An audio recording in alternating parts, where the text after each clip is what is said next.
Yo, it's your boy David E, aka David L. Patron, and I want to welcome you guys to It's Up From Here. And today I got my good friend here with me today. His name is AUSI Steve. AUSI, could you give them an insight on exactly what you do, man? Yeah, so currently I'm a wholesaler and property investor in New Orleans. I run Home Buy Louisiana. We're an acquisition company, so we're acquiring distressed properties. A portion of them we'll assign to other investors, so we'll wholesale those deals, so we don't necessarily close them ourselves. And a bunch of them we'll keep predominantly for rentals, been doing the BRRRR method, buy some creative financing and all that sort of stuff. Yeah, man, that's actually pretty cool, bro. So can you kind of tell them exactly how wholesaling really works? Because people don't really know or understand wholesaling. Yep. So wholesaling really is a sales and marketing arm of investors, right? So most investors who are flipping, buying rentals, to get the good deals, they want to buy them off market. So they want to get direct to the seller, right? Because if you're on an MLS, you can find some deals on an MLS, but they're just not necessarily the best deals. The best deals you do when you're belly to belly with a seller who's you've got some distress and be able to negotiate a good deal. So, but not all investors want to do that, right? Particularly like rehabbers. Like you might be a really good rehabber, but you might not really want to be marketing, trying to find those leads, negotiating. And that's what wholesalers do. So as a wholesaler, I'm always marketing. I'm looking for distressed properties, people who have inherited a house they don't want, who are facing foreclosure, who just have code violations, dilapidated property. So I'm finding those people and I'm speaking to them and I'm negotiating a deal. Hey, that's actually pretty cool, man. I've done a lot of wholesale deals myself. And with times are changing right now in real estate, do you find the wholesale market becoming a little bit different? Definitely. So there's been a real change in the past, probably like 18 months, and that change really is that as interest rates started rising, it's just reduced the buyers, right? So it has been a little harder to move the deals. But we adapted a while ago. So when we saw that the buyers were becoming less aggressive, they wanted cheaper prices. So we just started negotiating harder, right? So we're still wholesaling, we're still closing a bunch of deals, but the deals need to be cheaper. And historically, people have been buying, at least in our market, for 70% of an after repaired value, like what they would fix it up and sell it for. They want to buy it at 70% of that value minus the repairs. But unfortunately, it's not working like that. So when the market started changing, we moved to 65%, and then the deals kept flowing for us. I'm actually starting to now go like 60, 65, because as the interest rates have just climbed recently, even the 65, it's hit or miss. I'm moving some, but some, people are balking out. So I'm really trying to just go harder on the negotiating. And the side of that though is there are less buyers for the sellers. Right. So you do have more power. So if you're a wholesaler out there, like know that you have more power. Because the truth is, 18 months ago, it was easy to move a deal, but you weren't solving that many problems, right? Because you're speaking to this seller that seller has lots of options. Right, he does. That seller could just throw that property on the MLS. And he probably got a whole bunch of wholesalers calling his line too as well. So do you find it a little bit difficult right now dealing with sellers knowing that the market has shifted so drastically? Because I find that, and I've been running into that a lot lately, because sellers are still being a little bit unrealistic. Oh yeah, they're always unrealistic, right? So I found it a little easier because I think some of them are becoming more aware. Like just generally speaking, there's talk of interest rates, all that property market. So I think there's a little bit more awareness. Some of them are less realistic, but there's always a bunch that are unrealistic. And the way we approach that is it's just a contact sport, right? You just need to speak to more people.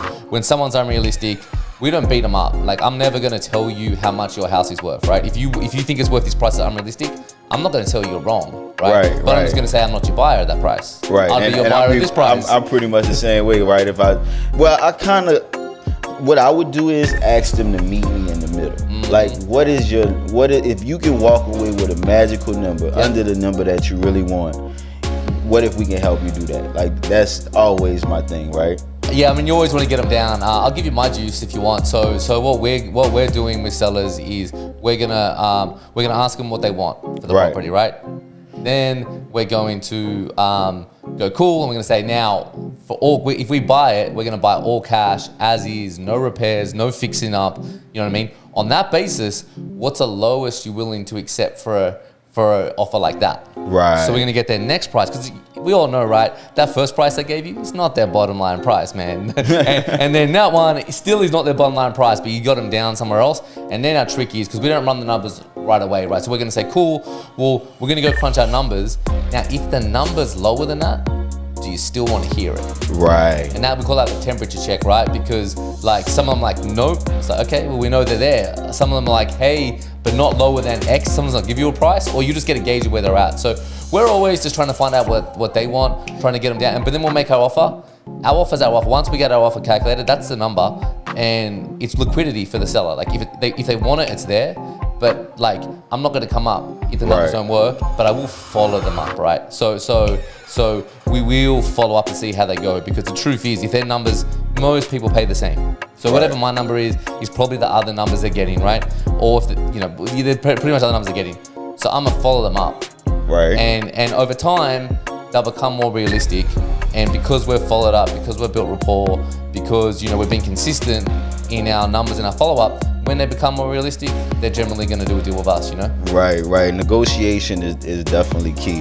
So I know that you own a lot of property too as well, right? How many properties do you own, and how do you get to be in that type of position? So in Louisiana, where I invest, I got 25 properties, over 33 doors, 35 doors, somewhere in there. Some of them, a couple multifamilies, but like 25 different properties, and some of them are multifamilies. Okay.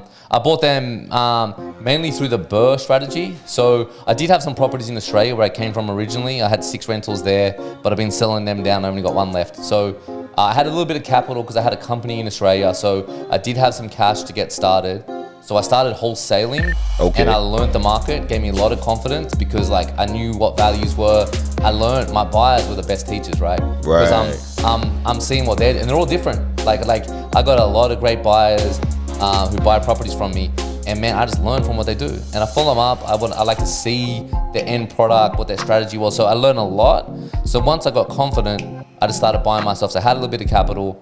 I really like the BRRRR strategy. The buy, renovate, rent, refinance, repeat. Right. Because I'm a real, I love the asset of property, but I don't really care about property, dude. Like I ain't no HGTV renovator. Like a lot of my buyers are, right? They love to make. I don't care, man. But I love the asset and I love the debt. Okay. Right. So the debt for me is actually why real estate's so good, because you can get that 30-year fixed debt. So what I would do is I would find the distressed property. If it didn't need much work, because I'm not much of a rehabber, right? So if something needs a big job, I'm wholesaling it. Okay. I find the deal that like it's just got it's got to be cleaned out, paint, carpet, not too bad. I started buying those. Okay. So I used my own cash, bought them, fixed them up, put a tenant in place. Then after 6 months, I had some seasoning. So then a bank will, or a more a private lender, like not a traditional bank, but they'll do a 30-year fixed loan, a DCSR loan, debt service coverage ratios loan. So they'll lend you 75% of the value of the property. And because I'm buying it for less than 70 cents, less than 70% of the ARV minus repairs, once I've done that, 75% got all my cash back out. So I put my cash in the property. 6 months later, I'll refinance, get all my money back, right? And I still got 25% equity. Like at that point, you could flip, right? So if you're a flipper, that's when you flip and you get that 25%, right? So for me, I don't want to flip. I want to keep. You want to hold. Yeah, I want to hold that thing. So instead of flipping and taking the equity, I leave the equity in the property, get all my cash back. Now I have the tenant paying down the note. I'm making a little bit of profit every year, after expenses for maintenance, operating. Like I'll calculate that. Doesn't make a whole lot of money in the rentals. Like I'm not living off my rental income, but that rental is paying down the note. The principal is paying down. That's fixed for 30 years. I got a lot of fixed 30 rate debt at like 4% interest. So man, that's less inflation, dude. That's like, so I got no money, but zero money in the deal, right? There's zero money in the deal. The tenant's paying down the note. The interest rate is less than inflation. Right, I'm just gonna sit on that for 30 years, dude. I ain't selling that thing, man. Now, y'all, that's pretty cool, because if y'all remember, I had a lender on here a couple weeks ago, and they told you guys exactly how the DSCR loan actually works. And this is a guy who's actually experiencing going through the process of working that loan and making something actually happen from that loan. Man, that's, for me as a buy and hold investor, like that's the value, because the loan means you don't need to use your own money, or I use it at first. You can get a private money loan. You don't need to have your own cash. I have my own cash, so that was good. But you can get a private money loan to buy it and then refinance that out. But man, I'm just gonna let that. I'm like, inflation. Do you have good experiences with private money lending? See, I haven't done a lot of private money lending. I've had a couple, and they've been good. Okay. I used a lot. My DCSR loans were. I used a lot of commercial. I used that first equity funding out in New Jersey. So they're not like a bank, but it's sort of like hard money, but like they do it on volume. And I had a really good relationship with them. I did a lot. I did 6 burrs on one day. I closed once. I did wow. 6 refinances on one day, man. It was pretty wow. dope. That's definitely dope, man. That's definitely different, man. So Steve, like, I know you say you actually had property in Australia from where you're originally from. Yep. How is that a little bit different from doing property here in America and New Orleans? Way different in that, like, it's way better here. Okay, so Australian property sort of sucks. Okay. And it's very expensive, first off. So where I'm from, Sydney is the second least affordable city in the world, and that is income to property value. So not the highest dollar value, but income to value, second highest, behind Hong Kong number 1, Vancouver number 3, America's hopping to like number 9, right? So it's really unaffordable. So I didn't buy a house where I lived. So I rented for a long time, right? So I rented, but I bought rentals in other areas that had a better rent to value ratio, right? Because where I lived, the rent was really low relative to the price. I rented in nice areas, but I just paid the rent, and I bought in other areas, right? But the problem... that sounds pretty fun, huh? Yeah, for real, man, for real. Well, then I picked the best. Most people just buy where they live, right? And like, hopefully you live in the best place to invest, but it's probably likely you don't, right? Right. Just statistically speaking. Right. So me, when I invested in Australia, I researched the areas, right? So I picked the best areas that I thought based on a whole bunch of data, right? But the problem with Australian properties, it is expensive. Even in those areas, it's expensive. And we have this tax thing called negative gearing. And what that basically means is if you lose money on your rental property, you can claim that loss against your like W-2 income. Okay. So what happens is most doctors, lawyers, like people that make lots of money, their accountants like, you're paying too much tax. And we have a 50% tax rate at the top, so it's expensive, right? So like you're paying all this tax, buy an investment property, lose money every month, and claim a tax deduction. I don't think it's smart, by the way. For the record, it's not smart. Like they're losing $1 and getting 50 cents back. It's not smart. But I guess Australians aren't smart. It's what they do, right? So that's why it's really hard. They don't cash flow. Most my properties I bought, they were basically neutrally cash flowed, but they didn't make money. Most investors lose money every single month, right? And they do it because they save the tax and then they hope that the value appreciates. Right. And the truth is, it pretty much has in Australia. Like the property values have gone up, so like it's okay strategy, but it's dangerous, man, because you can't eat equity, and if you're losing money every month, you got to bear that cost. So I really appreciate America because you can buy these properties and you can cash flow. Okay. And then just below that as well, the debt is that 30-year fixed debt I mentioned, right? In Australia, and by the way, Americans listening, America's the only country in the world with 30-year fixed debt. Okay. God bless America, right? like for real, like you all take it for granted. You just think it's like normal. It's not normal. It's really subsidized by Fannie and Freddie, which are government institutions, right? Because they buy the debt. No sane organization, no sane bank will lend you money fixed like at 3% for 30 years.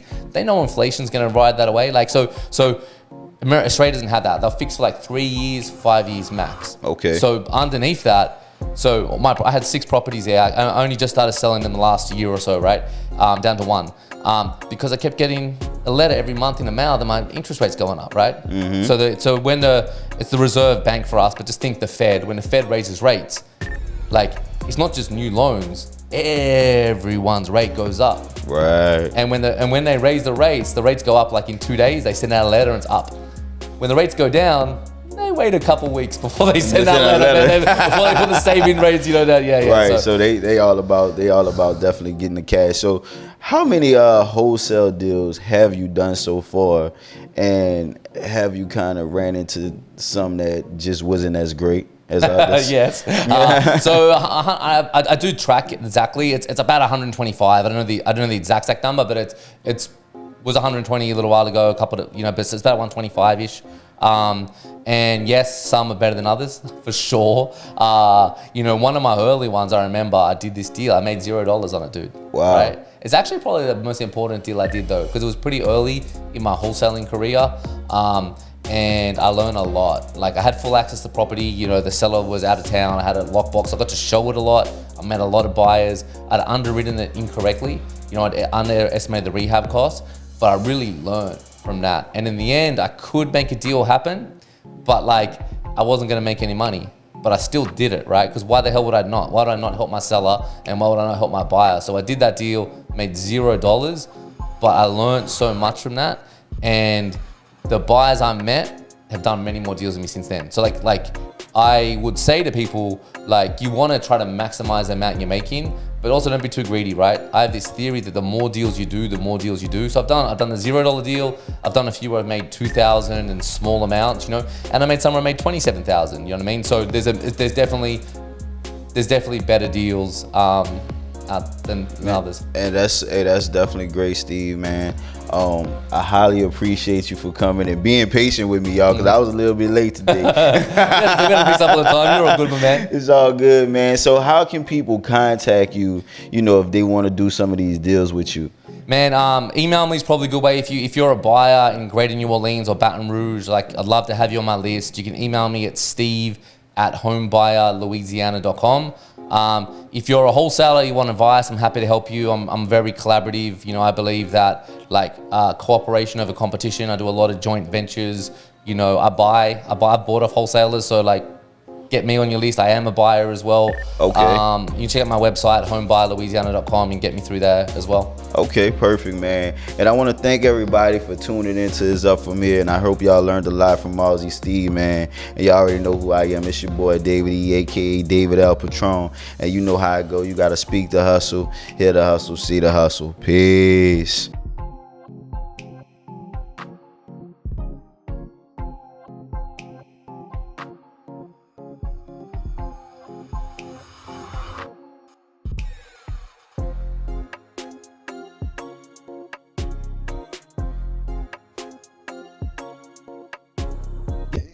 Yo, what's up with y'all, man? It's your boy David E, aka David L. Patron. And I want to welcome y'all to His Up From Here. And I want to thank everybody for actually tuning into His Up From Here, guys. So if y'all know, like I know, it's October, baby. And you know what October mean? It's Halloween, man. And if y'all know where I'm from New Orleans, Louisiana, where we probably got some spooky things. So they say Louisiana is known for its rich history and spooky legends. One spooky place to consider buying real estate is in New Orleans in the French Quarters, with a historic architectural and its voodoo traditions, y'all. It has a reputation for handling buildings and eerie stories. You might also explore properties that's located around cemeteries, guys. Cemetery number 1, where the famous priestess Mary Madame Laveau is actually from, and where she rests at, guys. She rests right there. So just remember these tales and add some character and charm, y'all. And ask y'all real estate agent where y'all moving at before y'all move there, man. Cause it could be a scary place and it could be spooky. And thank y'all for tuning in, y'all. It's your boy David, aka Patron, man. Yeah.